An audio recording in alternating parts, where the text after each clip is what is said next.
Well, I'm Allison Hayes, and today I am joined by a Notre Dame class of 1999, Justin Meko. Justin, you were a walk-on the Notre Dame football team from 95 to 99. You played safety. You have your brother, Christian Meko, here with you. And the reason I'm talking to you is because this is a special weekend for Notre Dame football. It's the inaugural Notre Dame football military alumni appreciation game. And you received a very special invitation for Marcus Freeman. Tell us a little bit about what it was that you were invited to come do.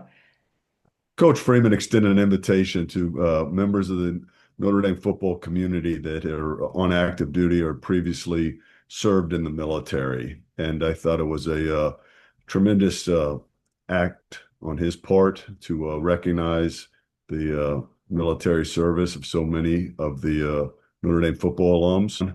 But I just thought it was a such a nice act of him a couple days before Veterans Day, and the appropriately playing Navy to recognize the military service of Notre Dame football alums. It's We frequently hear about the service at the academies when we play the military academies, but historically Notre Dame has a proud military history as well. Rocky Blyers, one of the names that comes to mind, that was a childhood hero for his actions both on the football field, but more importantly, the valor that he showed serving his country. Well, you were a member of the ROTC at Notre Dame, but also your brothers, you had a family history, if you will, that definitely played a role. And I have to imagine influenced your decision to want to go to Notre Dame. You have your brother Christian here with you right now. Christian, you also part of the ROTC at Notre Dame. Tell us a little bit about your background, when you were there, and how did you get into and why did you decide to do the ROTC? So my father instilled in us a purpose of serving others. And one of the ways to do that is through military service. And so he had served proudly in Vietnam. And when it came time to pay for college, ROTC was a phenomenal way to enable us to go to Notre Dame. So the two of us were able to attend Notre Dame on a ROTC scholarship. And we have a third brother, Matthew, was able to do the same. So at Notre Dame, was very, very good to us. And while I never saw the football field, and I was a long ways from that, was just so grateful to be part of the great Irish tradition here. He was Brian Young's RA though in Keenan Hall, so he did have some connections there to the football program. Oh, that's a nice little Around known fact. That's for sure. No, it's been fun. I remember as a kid moving Christian into Keenan Hall in his freshman year, and ironically, it was the 1988 season. But Rod West was walking up the stairs in front of me, and sixth grade kid who was fascinated with Notre Dame football says to him, "Well, you're Rod West, aren't you? You're a tight end." And he said, "You must really be a fan if you know who I am. I'm a backup tight end." But it was those types of experiences that really influenced me, that Notre Dame was more than a dream. It could become a reality. And I attribute a lot of that to my brothers who showed me the way. And you shared with me a really cool letter that you received from Lou Holtz. And kind of tell me what that was. You reached out to him as a kid and shared your love for football, I'm guessing, and he wrote you back. Yes, we were living in Miami. Ironically, the first game we went to as a family was the Miami Notre Dame game where Miami won 58-7. And somehow my dad convinced us to go back 2 years later, and Notre Dame lost that game 24-7, if I'm not mistaken. And I was crying in the car on the way home, and I dreaded having to face my classmates who were all Hurricanes fans on Monday. And my dad encouraged me to write Coach Hiltz a letter and offer to volunteer my services for the Notre Dame football program. And I did just that. And much to my surprise, a couple weeks later, I received the letter that I shared with you, where Coach said to work hard in the classroom. And if you don't work hard in the classroom, it doesn't matter what you do on the football field. And I look forward to the day I coach you at Notre Dame. And that letter was weaponized on occasion by my parents. I will tell you that. but it also provided a North Star from a goal standpoint. So you did what Coach Holtz said, and you got your grades where they needed to be, and you applied to the university and you got in. That's correct. That's correct. And I'll be frank, I was nervous being the youngest.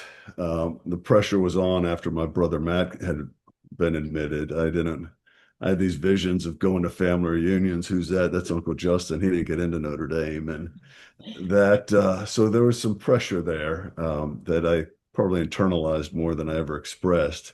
So with that being the case, I was using football as much as I could with, Ivy League schools, the academies, and some other schools that, well, Uncle Justin, he did all right for himself too. But the dream was always Notre Dame. I remember sitting with the West Point coach and telling him, if I get into Notre Dame, I'm going there. He said, I don't recruit against Notre Dame. So that it was good Lord works in mysterious ways, and we're blessed in that facet.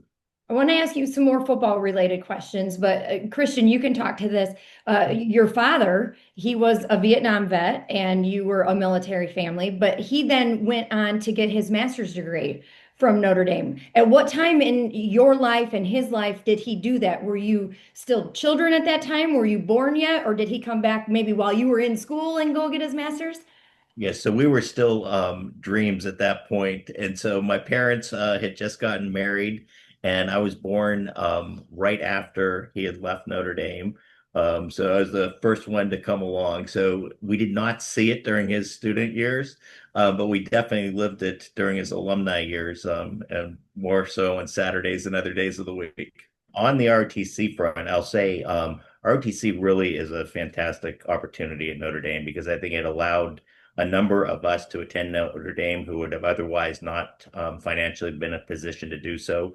But it also opened doors for us for careers, initially in the military for many people, but a number of people moved on after that initial period of service. But it really exposed us to so many different opportunities that I don't think would have been possible had we not taken that route. Still very close to a number of the men and women that I did ROTC with, and just in awe of all they've been able to accomplish. Again, whether it was in the military and government service or continuing to serve their communities and the country in other ways.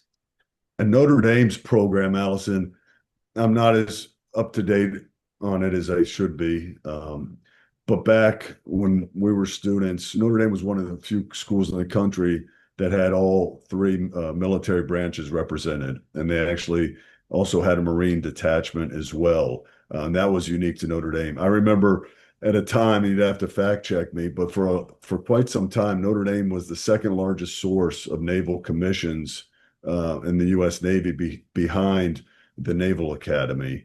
The size of the ROTC programs, I think it was upwards of 10% of Notre Dame students were on ROTC scholarships when we were students here. I think that number's fluctuated over the years.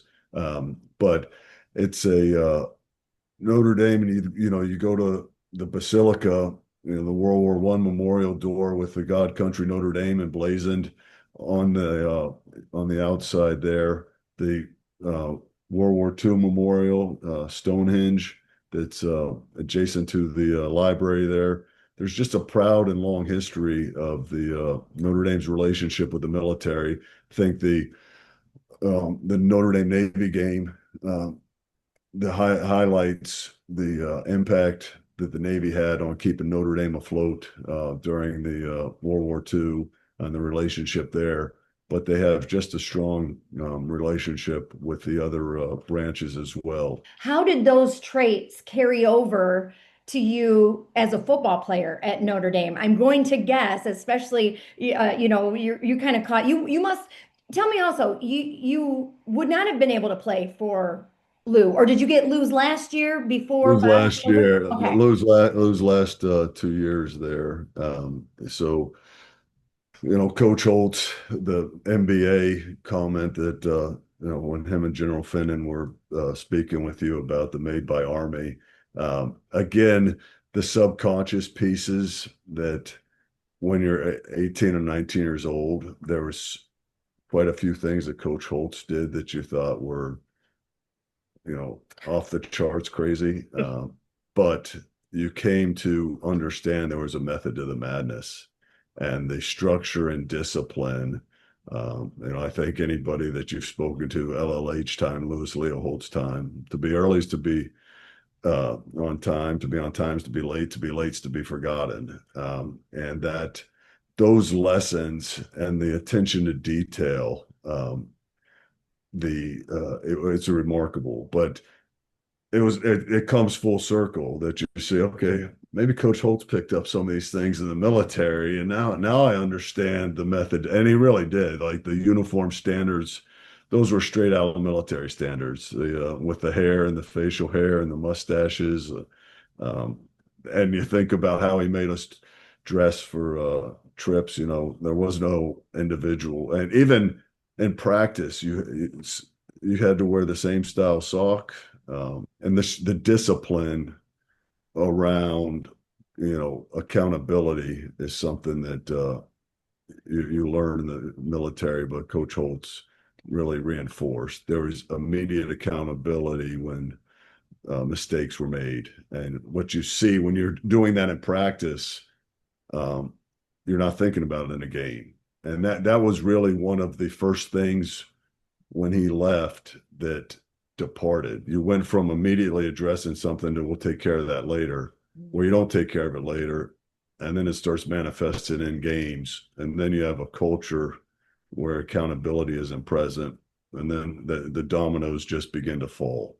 Wow, that's fascinating. And something I've never had the opportunity, or I guess I never thought to ask, and is a player who was there for Lou and then also there post Lou. So you were there when he left. What were those emotions when Lou Holtz leaves? I know that you looked up to him. He was your coach. That had to be a very difficult transition. It was, in the sense that there had been rumors were starting to fly in mid-November, and then they made the announcement right before the last game of the season. And I remember Coach had addressed us the night before, and the over at Loftus was where we used to have the team meetings, and it was almost like a wake, the team walking out, and then you had the unknown of what's happening next type thing. But it was an ominous period. That was, for a decade, he was the face of Notre Dame football, and those players that were in that meeting room had signed up to play for Coach Holtz and the staff that he had assembled. So it was a wide array of emotions. He couched it pretty well in terms of, this is bigger than me. This is about you folks. I'm doing this for your benefit. He was very professional in that sense. But it was different. You said it was like a wake. Were there guys that were crying, that were visibly emotional? I don't remember physically crying. I remember the shock, because there was about 2 weeks of speculation. And then I just remember everybody leaving Loftus, and there just kind of wasn't any chatter. It was just kind of silence. Like everybody was processing, what did we just hear? Well, I see your shirt, Holtz's Heroes Foundation. You are an active member of that. Tell me about what Holtz's Heroes Foundation is and what your role in that is, and then I'll ask you some more. Our charge is threefold. It's scholarship for deserving students. It's aid during hardship, and then it's the mental health and addiction support and awareness. That's been one of my favorite things about my role in media, and is getting to know so many of the people involved with Holtz's Heroes, and just the camaraderie that you have, but also that love and genuine love and respect that you have for Coach Holtz, and really you taking his legacy and moving it forward to another generation of people who are, getting to know what he was about, and they might have even been born when he was winning a national championship at Notre Dame. So kudos to you all for everything that you guys are doing there. No, Justin. and the scholarship piece, a lot of the scholarship recipients are first generation college students. So that's awesome. And because we're not just impacting one person, we're impacting generations to come. And that's cool. The work that we do with fighting food insecurity, and this is cool as hell. Tracy Graham's a former player, Coach Hiltz, first African American to donate a building at Notre Dame, Graham Family Hall. We do a fundraiser every home football Friday at Graham Family Hall, and that fundraiser it's a food drive.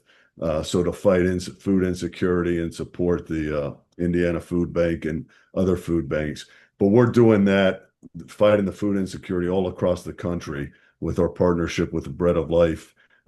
Joe Delaney, who we had recognized at one of our banquets, the work that man does to benefit others is nothing short of inspiring. And we've become quick with North Carolina and Asheville when they had the horrific floods associated with the hurricane. We were able to respond quickly there. Well, I did not realize that. That's incredible. Yes. Wow. No, it is, and that's one of our challenges is we can do a better job marketing. Yes. To Coach Hiltz is it's one of these, don't spike the football, act like you've been there before.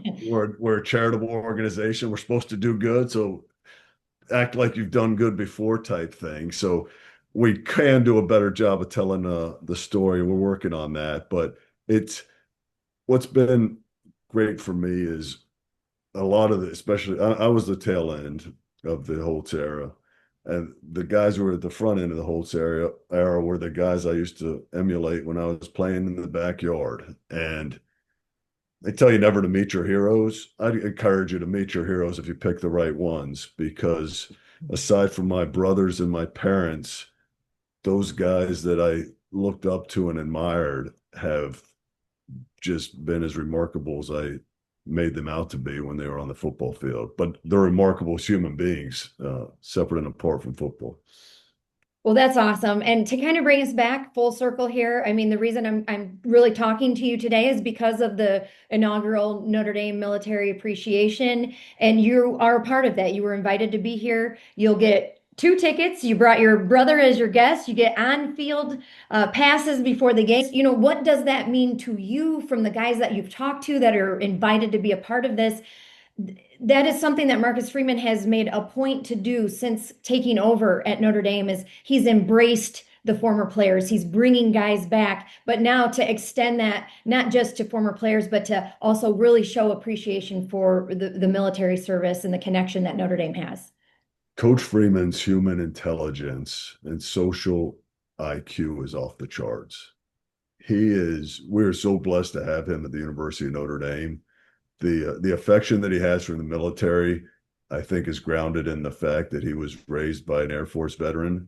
And for him to do this for the veterans that have played in the football program, it just demonstrates awareness that I don't think many have. And it's a very kind gesture. I don't think any of us wanted or expected something of this nature, but there's an excitement that this is cool. But it's cool because we have a coach in a time when you have so many out there in a me generation that still values team, that he still values the contributions of each and every member. And oh, by the way, majority of the veterans for the Notre Dame program were walk-ons who had to pay for school, and ROTC provided that opportunity. So these aren't stories. He's not getting anything out of this personally. This is just a human being who has a pride in his country, who has a pride in Notre Dame, and who's recognizing those that have come before him, and the sacrifices that they made. And it's just awesome. But it's a testament to Coach Freeman.